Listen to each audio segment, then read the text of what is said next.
Hello everyone, this is Jason from Primetime Aquatics. In this video, we are bringing you a product review. This one, we have this. This is the Nicrew Classic LED Plus light.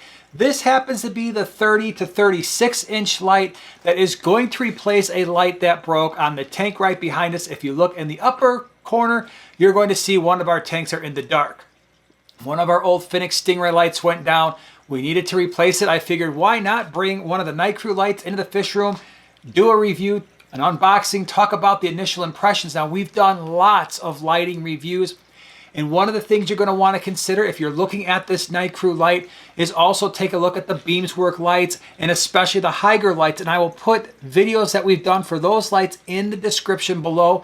There will also be an Amazon affiliate link for this light if you are interested in purchasing it. Okay, so this light. Again, it's the Nicrew Classic LED Plus Aquarium light. This is the 30 to 36 inch. You can take a look at the package. The package is fairly straightforward. The one thing I find interesting before we get into the light, there are some instructions on how to keep fish here.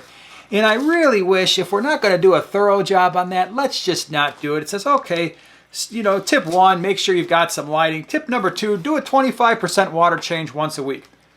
That's a horrible set of advice because you have no idea what types of fish people are keeping and whether or not that 25% is going to be sufficient. And then, of course, we've got the feeding. 1 small pinch of fish food. Again, that completely depends upon the fish you're keeping. And if you're using a light this size, 30 to 36 inch, chances are you've got a fairly large tank, and 1 small pinch of fish food 1 to 2 times a day isn't going to be enough. All right, enough of that. Let's go ahead. Let's take a look.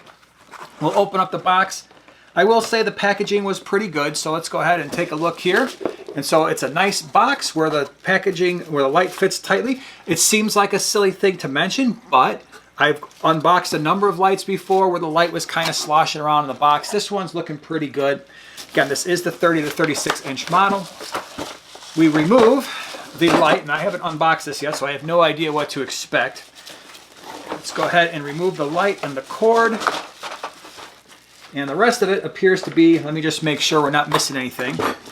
Oh, I hear something in the box. So we got a piece of styrofoam.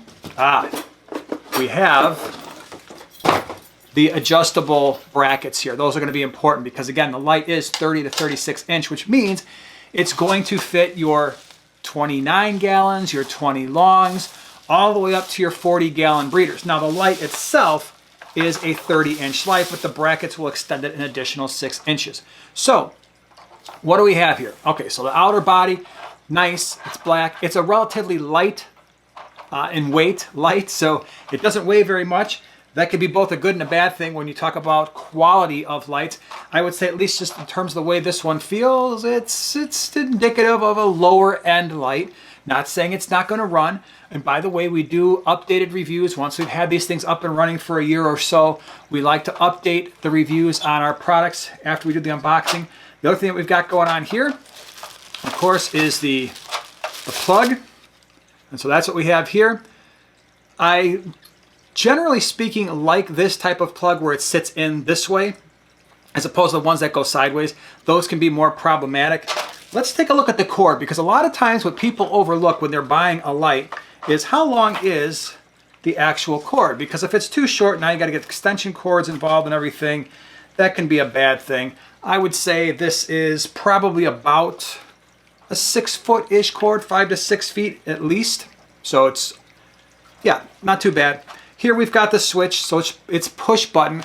I do prefer this type of light switch over the ones that are touch sensitive on the body, and the reason for that is sometimes those touch sensitive pads go bad well before the light would ever burn out, where these tend to last a little bit longer. So that's something I like, and we can see here we've got W, M, and B, and we'll explain what that means in a second. So that's the light. To put the brackets in, these things are usually fairly straightforward. You have a couple of holes right there, and then these things will just slide in, just like this. Oops, sorry, wrong ones. All right, just like that. And then you can see here, you can adjust this thing to whatever tank you want to add it to. So let's go ahead, let's put this on the tank and see what it looks like. Okay, so this is what the light looks like on this 20-gallon long. This is our Hyphen Variatus tank. Obviously, I just put this light on. They were sleeping, so they might be a little bit sluggish. But I do like the color spectrum of the light. I think it's on full blast. It's got a lot more white than I think I would normally prefer. Again, when we compare this to the two lights I think would also be in this price group, you've got the Beamswork light and you also have the Hygger light. This light right now on Amazon is right around $40, which isn't too bad. Again, it puts it in the price point of those other two that I've mentioned, which I will have reviews down in the description below for those as well.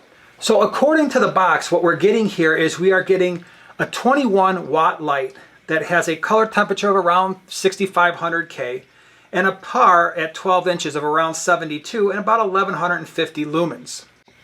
Okay, so I did mention that there are 3 buttons on the light switch, W, M, and B. The M button, if your light is off when you purchase it, just press the M button. That's how you turn it on. If you want to turn the light off completely, hold the M button down for 3 seconds and the light will power off. The W button I find kind of interesting because that is going to allow us to adjust the amount of light that is being generated from this light. So for instance, on this 20-gallon long, if the light is on basically at full power, this might be a little bit too much for a 20-gallon. So I'm going to go ahead and press the W button.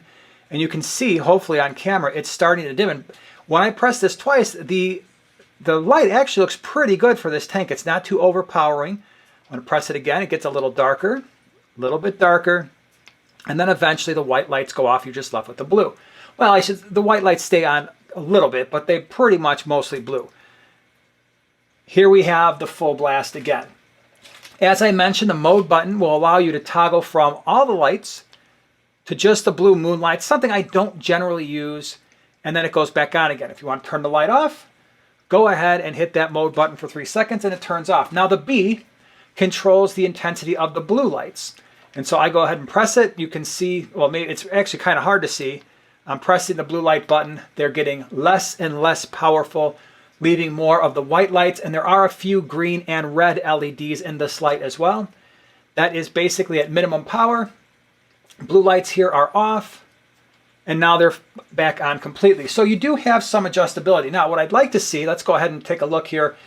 Right now it's on full blast. Let's go ahead and click it down 3 times to see if we can dim this light. 1, 2, 3. So it's fairly dim. Now I'm going to shut it off. Let's go ahead and turn it back on and see if it remembered our last setting. So I'm going to go ahead and turn it back on. That's pretty cool. At least in that amount of time, it did remember the settings, and that was one of the complaints with the Hygger light, is once you turned it off, it forgot the settings that you had originally had. So in this light, that's not happening. So that's a pretty cool feature. We're going to go ahead, turn it on full blast. Let's go ahead and make it more obvious. We'll turn it on really low. Let's go ahead and hit the mode button, turn them off completely, and let's see what we get when we turn it back on. And there again, you have the original setting. So pretty awesome that that happens. All right, everyone, so that's the light. I'm excited to see how it does long term. We'll give you an update when we've had a little bit more experience working with it. Would love to hear from you down in the comments section below. Have you used these Nicrew classic LED lights before? What did you think about them? Help us out, give us your opinion. Also, if you want to see more options, check out this video in the upper right hand corner and this one in the lower right hand corner to give you some more options in this at this price point. Again, the Amazon affiliate link is down in the description below. Appreciate you being here, and we will see you in the next one.